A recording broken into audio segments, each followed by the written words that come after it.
Good evening friends. ఇది ఈ సమయం ముఖ్యంగా విద్యార్థులకు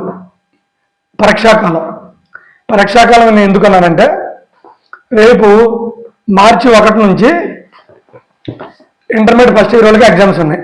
మార్చి 2 నుంచి ఇంటర్మీడియట్ సెకండ్ ఇయర్ వాళ్ళకి ఎగ్జామ్స్ ఉన్నాయి. ఈ ఎగ్జామ్స్ అయిపోయిన వెంటనే మార్చి 17 నుంచి 10th వరకు ఎగ్జామ్స్ ఉన్నాయి. అందుకని నేను ఇది వీళ్ళకి స్టూడెంట్స్కి పరీక్షాకాలం అని చెబుతున్నాను. 10th అయితేనేమి ఇంటర్మీడియట్ అయితేనేమి ఇది పరీక్షాకాలం అని ఎందుకు అంటున్నారంటే వీళ్ళు 10th అయితేనేమి ఇంటర్మీడియట్ అయితేనేమి ఈ స్టూడెంట్స్ ఈ గడిచిన 7 months కానీ 8 months కానీ శుభ్రంగా ఆడేసుకుంటారు. అంటే సరిగా వినరు, ఏదో ఆడతా పాడతా క్లాసులు వింటారు, ఆడతా పాడతా చదువుతారు, పెద్దగా వర్క్ చేయరు ఎక్కువ మంది. అయితే ఈ ఎగ్జామ్ దగ్గరకు వచ్చేలేకే వీళ్ళకి ఒక రకమైన టెన్షన్ పట్టుకునేది. ఆ టెన్షన్ పట్టుకొని వీళ్ళు తరచుగా టీచర్స్ని కొన్ని క్వశ్చన్స్ అడుగుతూ ఉంటారు. ఆ క్వశ్చన్స్కి ఇప్పుడు నేను ఆన్సర్లు చెబుతాను. ఆ క్వశ్చన్స్ ఏంటంటే, సార్ ఏ ఫుడ్ తీసుకోవాలి, ఎన్ని గంటలు నిద్రపోవాలి, ఎంత కావాలనుకున్నా మా ఫ్రెండ్స్తో మాట్లాడుతున్నాను, టైం వేస్ట్ అవుతుంది, ఎలా చదవాలి, భయం వేస్తుంది, ఎలా చదవాలి. ఈ 4 క్వశ్చన్లు వాళ్ళు తరచుగా టీచర్స్ని అడుగుతూ ఉంటారు. నేను ఇప్పుడు టీచర్స్తో పాటు పేరెంట్స్ కూడా కొన్ని తెలిస్తే మంచిదని, వాళ్ళకి మంచి మార్కులు వస్తాయని నేను చెబుతున్నాను.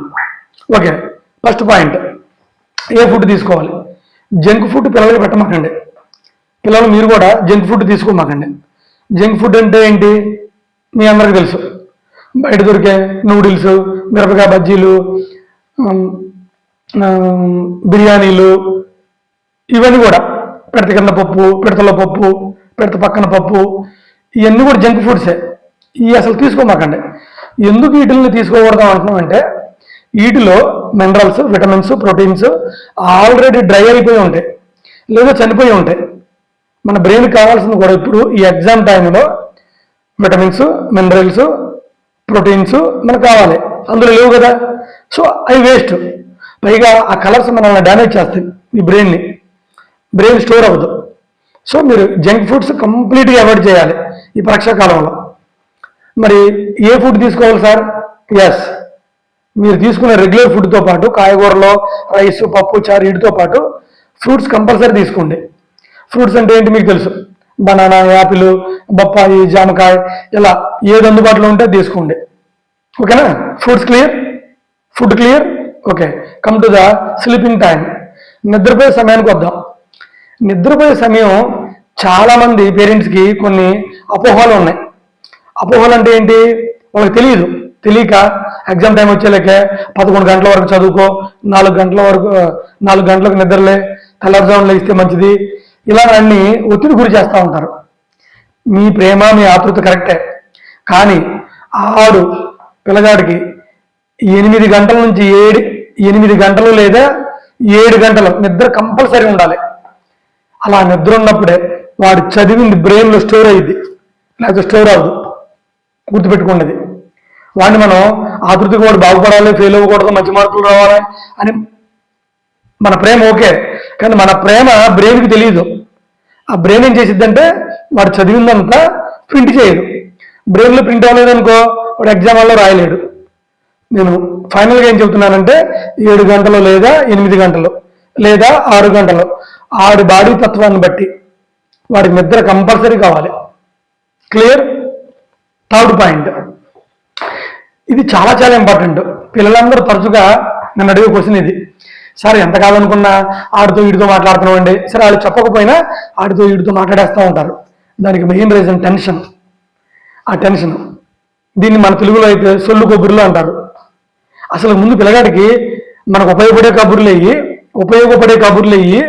సొల్లు కబుర్లు అయ్యి అనే డిఫరెన్స్ తెలిస్తే కనీసం వాడు మాట్లాడుకుని ఉండడానికి ట్రై చేస్తాడు.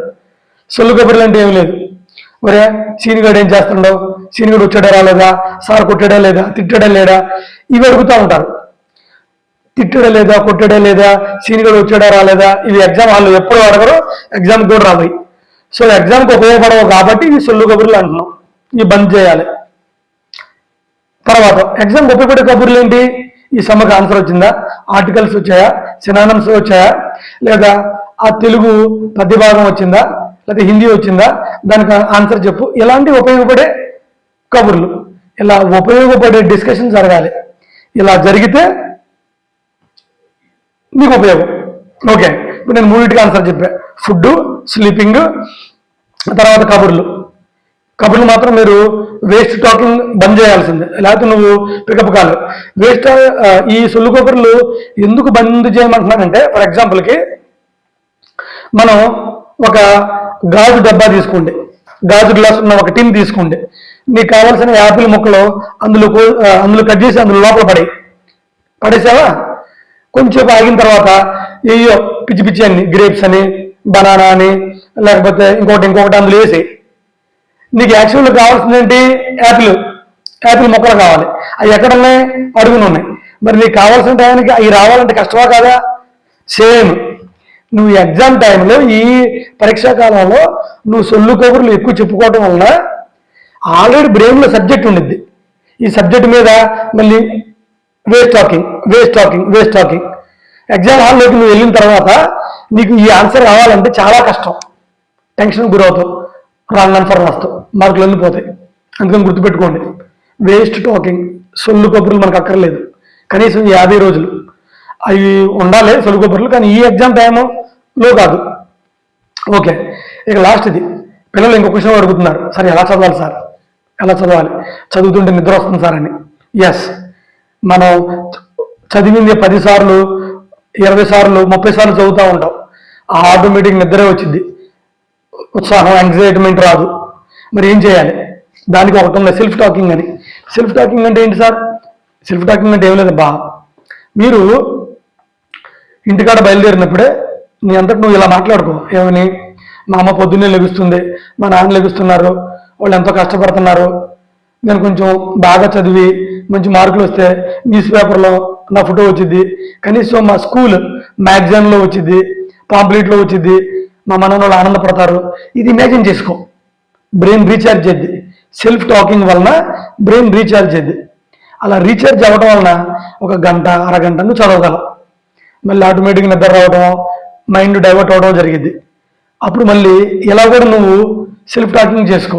ఏంటంటే, ఒకవేళ నాకు మార్కులు అనుకున్న దానికంటే తగ్గినా, లేకపోతే నేను ఫెయిల్ అయినా, పాపం మా అమ్మ ఎంత బాధపడిద్ది, మా నాన్న ఎలా తిడతాడు, మా అమ్మ ఎలా కుట్టిద్ది, ఇవన్నీ నువ్వు ఒక రియల్ పిక్చరైజేషన్ చేసుకుంటే ఎంతో కొంత నీకు కొంచెం బ్రెయిన్ రీఛార్జ్ చేద్ది. అలా బ్రెయిన్ని పాజిటివ్గా ఊహించుకుంటా, నెగిటివ్గా ఊహించుకుంటా బ్రెయిన్ రీఛార్జ్ చేయి. అలా రీఛార్జ్ చేయడం వలన నువ్వు చదవగలవు. అలా చదువుకుంటూ వెళ్ళిపో. అయినా నేను మీకు ఒక మాట చెబుతున్నాను, నువ్వు ఈ 50 రోజులు చదవటం అంటే ఏదో బుక్స్ మోసుకొని టీచర్ ముందు కూర్చొని ఏదో అర్థం కాని చప్పుడు చేయడం కాదు. ఈ 50 రోజులు నువ్వు చదవటం అంటే, నీవు అంటే స్టూడెంట్వి ఒక మొక్కను నాటుకుంటున్నావు, మొక్కకి నీళ్లు పోస్తున్నావు. ఈ 50 రోజుల్లో ఆ చిన్న మొక్క లేదా ఆ విత్తనం ఒక పెద్ద చిన్న చెట్టు అయింది. ఆ చెట్టు నువ్వు తర్వాత దానికి ఇంకా నీళ్లు పోయాల్సిన పని ఉండదు, దాన్ని నువ్వు రక్షించాల్సిన అవసరం ఉండదు. అది దాని వేర్లు లోపలికి వెళ్ళిపోయి అది పెద్ద చెట్టు అయిపోయింది. ఆ చెట్టు కింద నువ్వు కూర్చుంటావు, నీ పిల్లలు కూర్చుంటారు, నీ మనవాళ్ళు కూర్చుంటారు, నీ గ్రాండ్ చిల్డ్రన్ కూర్చుంటారు. అందరికీ అది ఉపయోగపడుద్ది. గుర్తుపెట్టుకో, ఎడ్యుకేషన్ అంటే ఏదో carrying the bags, studying the books not, you are building your future. అది మాత్రం గుర్తుపెట్టుకో. అలా చేయడం వలన నీకు లైఫ్ ఎక్సలెంట్గా ఉండింది. అది గుర్తుపెట్టుకోను. లాస్ట్ది, మరి పేరెంట్స్కి దీంట్లో ఏం బాధ్యత లేదా? పేరెంట్స్కి ఎందుకు బాధ్యత లేదు? వాళ్ళకి చాలా బాధ్యత ఉంది. ఫీజులు వాళ్ళే కడుతున్నారు, బుక్స్ వాళ్ళే కొనిస్తున్నారు, ఫుడ్ వాళ్ళే ఇస్తున్నారు, వాళ్ళకి ఎందుకు బాధ్యత లేదు? ఉంది. మరి వాళ్ళు ఏం చేయాలి? చిన్న పాత్రే కానీ అద్భుతమైన పాత్ర అది. ఏంటంటే, ప్రేమగా ఉండండి, వాళ్ళతో ప్రేమగా ఉండండి, తిట్టవాకండి. నువ్వు దేనికి పనికిరావు, నువ్వు తప్పాలి, నీ అంతు తేలుస్తా, మన సీనియర్ అబ్బాయి చూసావా ఆడు బాగా చదువుతున్నావు, నువ్వు చదవట్లేదంట, నువ్వు దేనికి పనికిరావు, నువ్వు పనికి మనలోడివి, నువ్వు ఎదవ్వే, ఈ తిట్లు మానేయండి. ఈ తిట్లు పురాణాన్ని మానేస్తే వాడు కనీసం కొంచెం బ్రెయిన్ స్టడీగా ఉండింది. మరి ఏం చేయాలి సార్? చెప్పే కదా ప్రేమగా ఉండమని.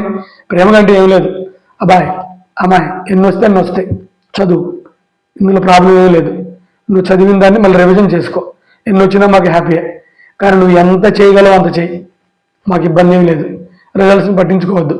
మనకి భగవద్గీతలో చెప్పినట్టుగా మీరు చెప్పండి, మీరు తండ్రి గీత తల్లి గీత చెప్పండి, మేము నీకు ఎన్ని వచ్చినా మేము పట్టించుకోం. కష్టపడి చదువు, ఇష్టంతో చదువు, నీ లైఫ్ బాగుండిద్ది. లేదా నీకు ఇంటర్మీడియట్లో మామతో మాట్లాడి ఇంటర్మీడియట్ నువ్వు పాస్ అయిపోతే, 10th క్లాస్ పాస్ అయిపోతే ఏదో ఒక జాబ్ ఇప్పిస్తాను, ఇలా వాడికి జీవితంలో ఆశలు కల్పించండి. అయినా పొగడ్తలు లొంగుతారు కానీ తిట్లుకి ఎవరు లొంగరు. పొగడ్త ఒక అద్భుతమైన మెడిసిన్. పొగిడి చూడండి, ప్రేమించి చూడండి, వాళ్ళు డెఫినెట్గా మారుతారు. పేరెంట్స్గా అయిన మీరు, టీచర్గా మేము, ఆయా కాలేజీలు స్కూల్ మేనేజ్మెంట్లో వాళ్ళు మన పాత్ర మనం పోషించగలిగితే వాడికి మంచి మార్కులు వస్తాయి. అప్పుడు వాడు హ్యాపీగా డెవలప్ అవుతాడు. అది